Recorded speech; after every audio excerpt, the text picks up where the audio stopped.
nommé ministre de la justice waaye mel na ni li mu fekk ci table bi ay dossiers yu tàng jër mu mel ni nag jamono ji li ñëpp di ragal mooy li nga xam ni confronté wu na ci te mooy les dossiers chauds ak indépendance judiciaire mu nekk loo xam ne du yomb ay défi la ci moom ndax bu am na dossier yoo xam ni bu fekkee ni que justice indépendant wul dina xaw a doy waar est-ce que jàpp ngeen ni Yacine Fall dina réussir mission bi nga xam ni moom lañ ko dénk.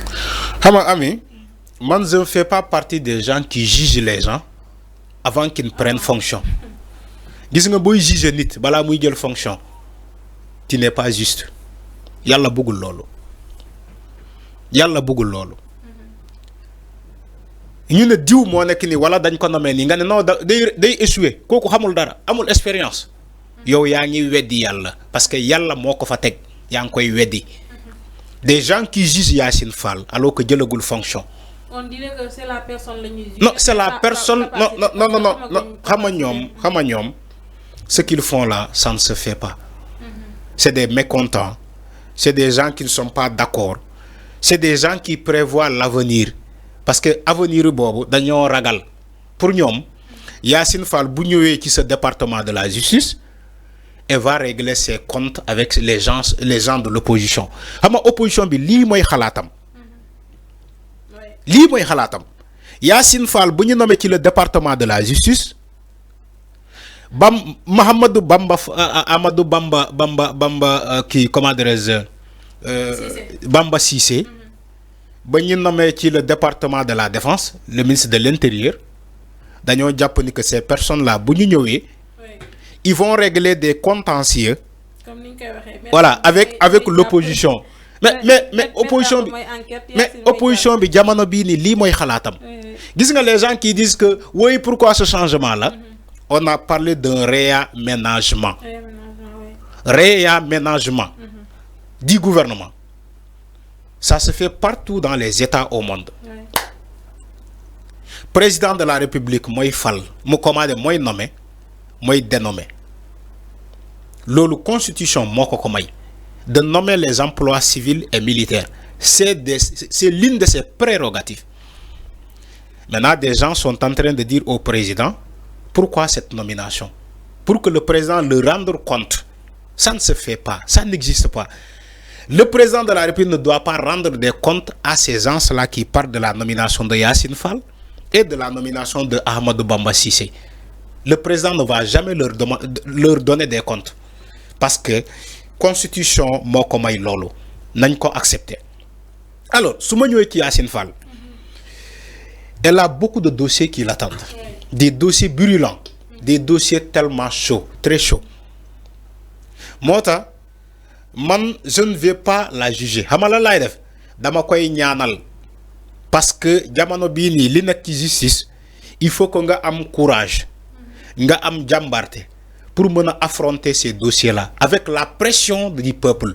Parce que le peuple, il exerce de la pression au niveau de la justice. Lolu ko ko waxul moy da nga wax lu la neex. Jamono bi ni dafa am une extrême pression bu mu peuple bi tek ci justice bi. Il y a une pression bu mu peuple bi tek ci le ministère de la justice. Laajal Ousmane Diagne bo wédé limay wax ni. Amna ñi naan sa pression bi moko yobale. Parce que moom du nit ku bëgg pression nee na kenn du ko teg pression maintenant quand le peuple exerce une forte pression ci moom Ousmane Diagne il va falloir ñu changer ko moo tax ma ne Yacine Fall maa ngi koy ñaanal parce que je sais que c'est un département très difficile. Oui. Justice non du jamono bi sax la justice a toujours été un département très difficile. Parce que dans les pays africains loo mënta def dañuy ne règlement de compte fayanto wala la justice des vainqueurs loolu mooy africain en Afrique on n'accepte jamais les décisions de justice on n'accepte jamais les décisions de justice en Afrique bu amee day am ñi naan la justice des vainqueurs day am ñi naan règlement de compte day am ñi naan justice kumba am day kumba amul day gis nga Yacine Fall même bu génnee dossier yëpp teg ko ci table bi dañuy naan Ousmane Sonko moo ko yónni. lii mooy Sénégal ah. dès sa nomination rek. dès sa nomination bu génnee dossier yëpp teg ko ci table bi. dañuy ne Ousmane Sonko moo nekk ci ginnaawam. c'est-à-dire que l'opposition s'est déjà préparée à ça. Ils sont déjà préparés à ça. bépp jéego ba muy teg rek dañuy naa ah Ousmane Sonko moo nekk ci ginnaawam. ah Ousmane Sonko lii la bëggoon. moo tax ma ne Yacine Fall il va lui falloir du courage mu bañ a déglu kenn. gis nga ne man te ami tey suñ mën na mayoon ci département boobu en tant que ministre de la justice du ma déglu kenn. du ma déglu kenn xam nga la laay def. dossier yi sénégalais di réclamer laay génne yëpp teg ko ci table bi ma ne nañu enrôler waat ces dossiers là ñu juger leen parce que du ma déglu kenn damay déglu le peuple justice kenn du ko yor di déglu nit ñi da ngay paan boo weddee li may wax laajal Ismaïla Madior Fall bañ ko nommé ministre de la justice dafa doon déglu waa Benno Bokk Yaakaar Ismaïla Madior Fall loolu moo tax mu échoué. dafa doon déglu Macky Sall dafa doon déglu waa Benno Bokk Yaakaar dafa doon déglu entité boobu waaye jàppal diw mu jàpp fexeel ba Ousmane Sonko du bokk ci élection Ismaïla Madior Fall tak chronomètre dossier bi bu ñëwee Adji Sarr mu kii Mame Mbaye Niang c'est-à-dire que nii la doon accélérer dossier yi moom Ismaïla Madior Fall parce que bëggul Ousmane Sonko bokk ci élection parce que dañ ko sant c'était de la commande politique dañ ko ne yow Ismaïla Madior Fall à tout prix Ousmane Sonko bu mu bokk ci élection yi te dossier yooyu ñoo yóbbaale Ismaïla Madior Fall ñoo tam mu échoué parce que il voulait respecter sa tic-tac. C'est pas du tout normal les gens n'en parlent pas ñoom boss Yacine Fall la ñuy gis mais ils ont déjà oublié le passé ni que Ismaïla Madior Fall qui était le tailleur de la Constitution et qui était à la tête de ce département, il confondait tout à la fois. Mais est-ce que de l'eau la ragal Arfan mu dellu si waat mais bien sûr moo tax ma ne la l'opposition s'est préparée à ça xama ami yow booy faral di def lu baaxul lu bon maanaam lu bon da ngay yaakaar ni que ñëpp ni yow la ñu mel ñëpp dañoo bon comme yow alors que ñëpp meluñu comme yow li nga mel parce que yow booy juger sa bopp nga xam ni que yow ku bon nga xamee quand même ñun ñëpp ku wéet xam sa bopp ah. bu leen fàtte loolu. ñun ñëpp ku wéet xam sa bopp. yow boo baaxee ami. boo wéetee xam nga ni yow ku baax nga. dañu waxante dëgg. man Arfan su ma bonee. su ma wéetee damay xam ni man réellement franchement. man baaxuma. moo tax booy juger sa bopp da ngay yaakaar ni ki nga jàkkaarloo noonu la mel. ni yow la mel. voilà alors que melul noonu.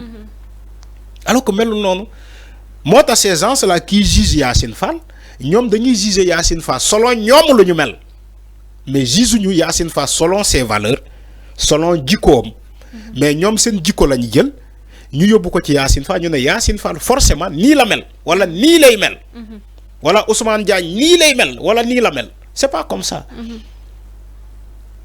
déjà ñëwagu ñu ne waaye dégg naa suñu paa boobu nu mu tudd Wade comment est-ce Doudou Wade maa ngi koy nuyu de passage suñu paa boobu depuis jamonoy Senghor waaye ñoom Doudou Wade waaw reerandoo ak Ablaye Wade njogonaalu ak Macky Sall léegi deseeru ak Diomaye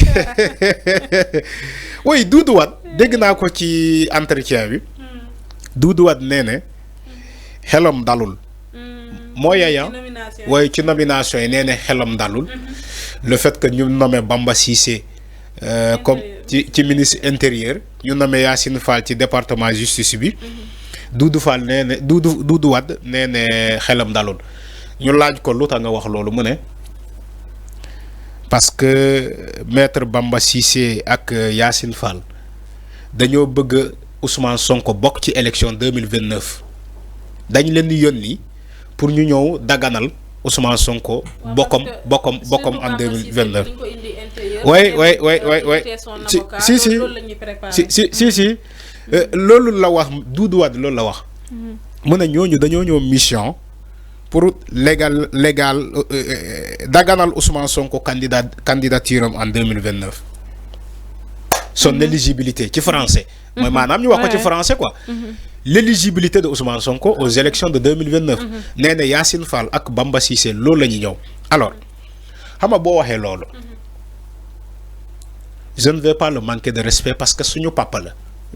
suñu maam la voilà suñu maam la suñu maam laa bëgg a wax moom Doudou Wade suñu maam la. moom Doudou Wade man xaw ma ndax dafa fàtte c'est vrai que aussi boo màgg moom parfois mu xaw a fàtte. voilà moom Doudou Wade ndax dafa fàtte ni que justice moo wax Ousmane Sonko tu es éligible ba Ousmane Sonko voté. oui il était. oui ñoom dañoo fàtte ci législative yi weesu rek. législative yi dafa jiitee liste ba pare voté. oui am naa dañ ko fàtte. léegi ñoom ñi taxaw di naan Ousmane Sonko du bokk. ci ban légal ban base légale. la ñuy mën a expliquer Sénégalais ba ne leen Ousmane Sonko du bokk ci élection 2029 man j'aimerais que quelqu'un m'explique ça. parce que législative yi rek voilà xam nga ñoom rabat d'arrêt la ñuy wax. le rabat d'arrêt n'est rien du tout.